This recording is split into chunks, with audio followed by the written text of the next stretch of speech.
উঠে এসেছে লালাপ্যাড কয়লা পাচার চক্রের চাঞ্চল্যকর তথ্য। অনুপ মাঝি নেতৃত্বাধীন এই চক্র কোটি কোটি টাকার সম্পদ পাচার করেছে।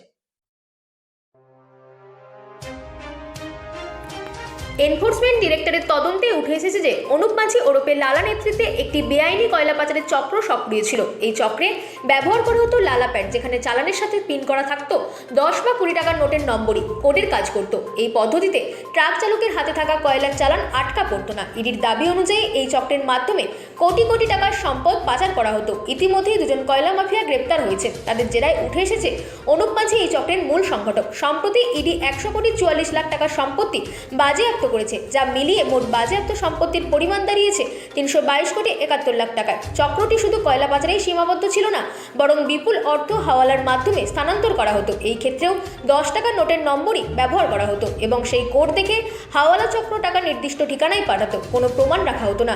ইডি জানিয়েছে চক্রে জড়িত ছিলেন বুদবুদ থানার ওসি মনোরঞ্জন মণ্ডল।